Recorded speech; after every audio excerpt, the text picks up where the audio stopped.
السلام علیکم ورحمۃ اللہ تعالی وبرکاتہ نحمده ونصلی علی رسولہ الکریم اما بعد فاعوذ باللہ من الشیطان الرجیم بسم اللہ الرحمن الرحیم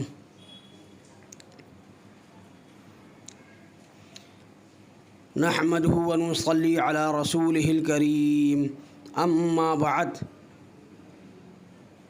فاعوذ باللہ من الشیطان الرجیم بسم اللہ الرحمن الرحیم۔ میں جیش محمد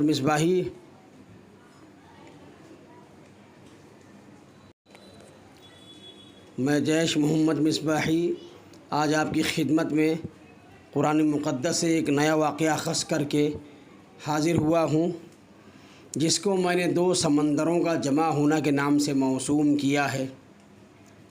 واقعہ یوں ہے کہ روایت میں آتا ہے کہ جب فرعون اپنے لشکر کے ساتھ دریا میں غرق ہو گیا اور حضرت موسیٰ علیہ السلام کو بنی اسرائیل کے ساتھ مصر میں قرار نصیب ہوا، تو ایک دن موسیٰ علیہ السلام کا اللہ تعالیٰ سے اس طرح مکالمہ شروع ہوا۔ حضرت موسیٰ علیہ السلام نے عرض کیا، اے اللہ، تیرے بندوں میں سب سے زیادہ تجھ کو محبوب کون سا بندہ ہے؟ اللہ تعالیٰ نے ارشاد فرمایا، جو میرا ذکر کرتا ہے اور مجھے کبھی فراموش نہ کرے۔ حضرت موسیٰ علیہ السلام نے عرض کیا، سب سے بہتر کرنے والا کون ہے؟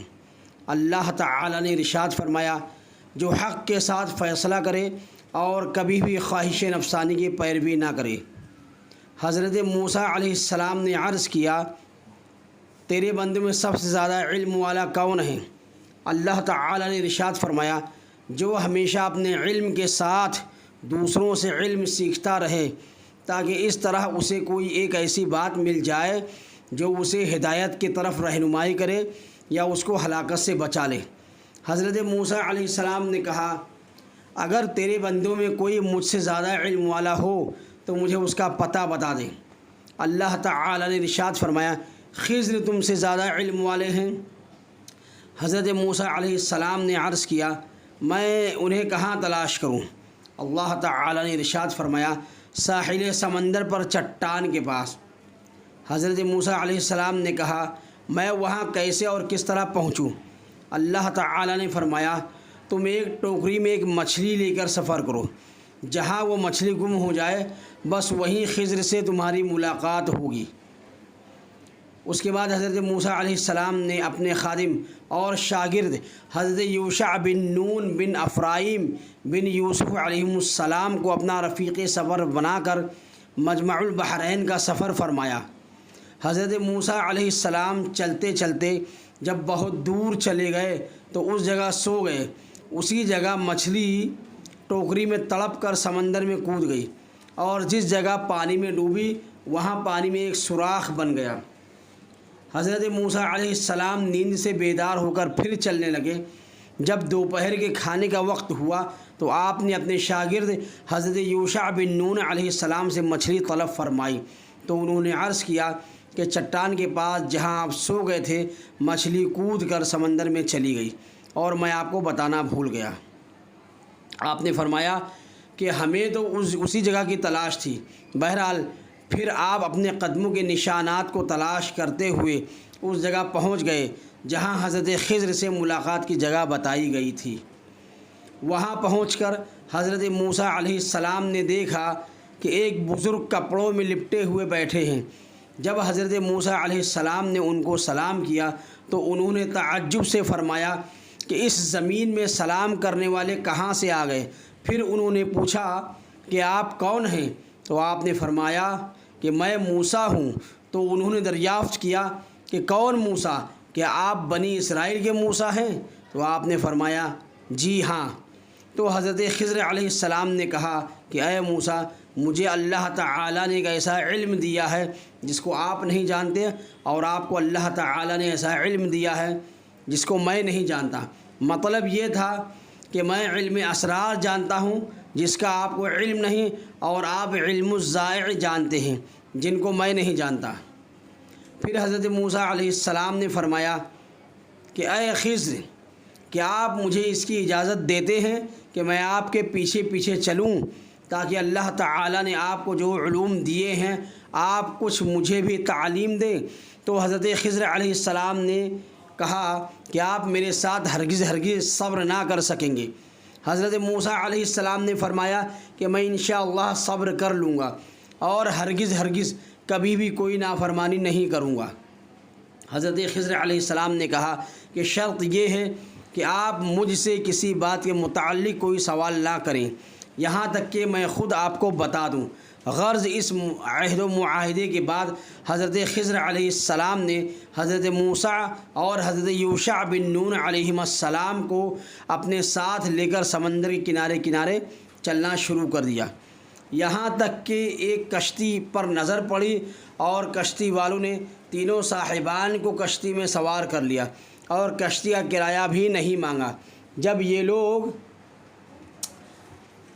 کشتی میں بیٹھ گئے تو حضرت خضر نے اپنے جھولے میں سے کلہڑی نکالی اور کشتی کو پھاڑ کر اس کا ایک تختہ نکال کر سمندر میں پھینک دیا۔ یہ منظر دیکھ کر حضرت موسیٰ علیہ السلام برداشت نہ کر سکے اور حضرت خضر سے یہ سوال کر بیٹھے کہ اخرقتها لتغرق اهلها لقد جئت شيئا امرا۔ ترجمہ اس کا یہ ہے کہ آپ نے کشتی پھاڑ دی، اس کا نتیجہ یہ ہوگا کہ کشتی والے غرق ہو جائیں گے، یہ آپ نے بہت برا کام کیا۔ حضرت خضر علیہ السلام نے کہا کہ کیا میں نے آپ سے یہ نہیں کہہ دیا تھا کہ آپ ہرگز ہرگز میرے ساتھ صبر نہ کر سکیں گے؟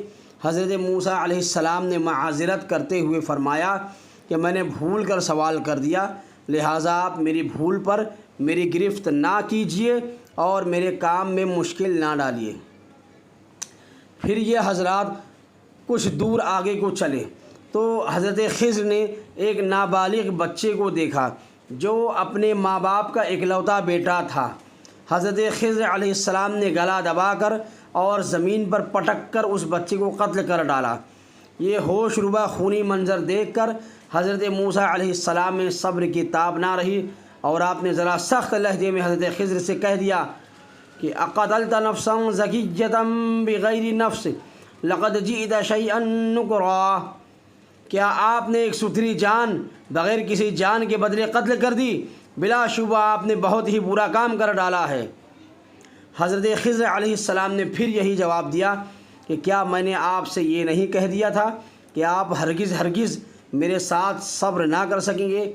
حضرت موسیٰ علیہ السلام نے فرمایا کہ اچھا، اب اگر اس کے بعد میں آپ سے کچھ پوچھوں تو آپ میرے ساتھ نہ رہیے گا، اس میں شک نہیں کہ میری طرف سے آپ کا کوئی عذر پورا ہو چکا ہے۔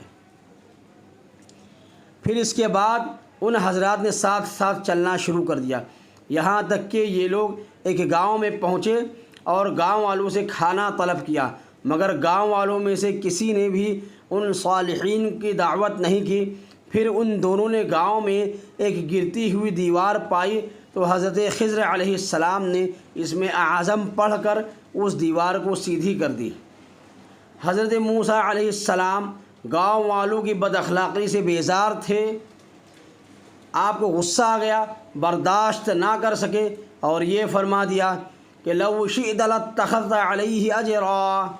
ترجمہ: اگر آپ چاہتے تو اس کام کی مزدوری لے لیتے۔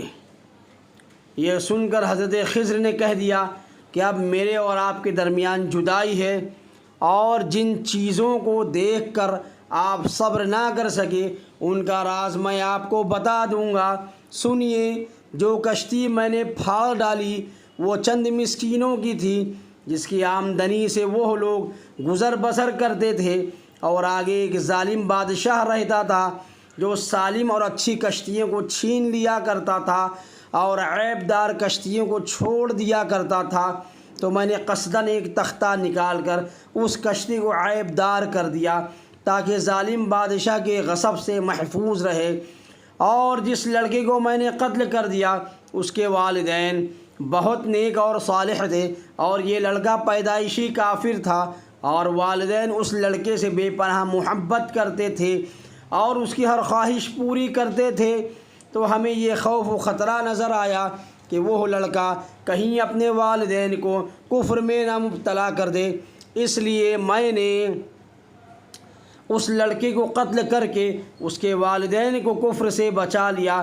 اب اس کے والدین صبر کریں گے تو اللہ تعالیٰ اس لڑکے کے بدلے اس کے والدین کو ایک بیٹی عطا فرمائے گا جو ایک نبی سے بیاہی جائے گی، اور اس کے شکم سے ایک نبی پیدا ہوگا جو ایک امت کو ہدایت کرے گا۔ اور گرتی ہوئی دیوار کو سیدھی کرنے کا راز یہ تھا کہ یہ دیوار 2 یتیم بچوں کی تھی جس کے نیچے ان دونوں کا خزانہ تھا، اور ان دونوں کا باپ ایک صالح اور نیک آدمی تھا۔ اگرچہ ابھی یہ دیوار گر جاتی تو ان یتیموں کا خزانہ گاؤں والے لے لیتے، اس لیے آپ کے پروردگار نے یہ چاہا کہ یہ دونوں یتیم بچے جوان ہو کر اپنا خزانہ نکال لیں، اس لیے ابھی میں نے دیوار کو گرنے نہیں دیا۔ یہ اللہ تبارک و تعالیٰ کی ان بچوں پر مہربانی ہے۔ اور اے موسیٰ، آپ یقین و اطمینان رکھیں کہ میں نے جو کچھ بھی کیا ہے اپنی طرف سے نہیں کیا ہے، بلکہ یہ سب کچھ اللہ تعالیٰ کے حکم سے کیا ہے۔ اس کے بعد حضرت موسیٰ علیہ السلام اپنے وطن واپس لوٹ آئے۔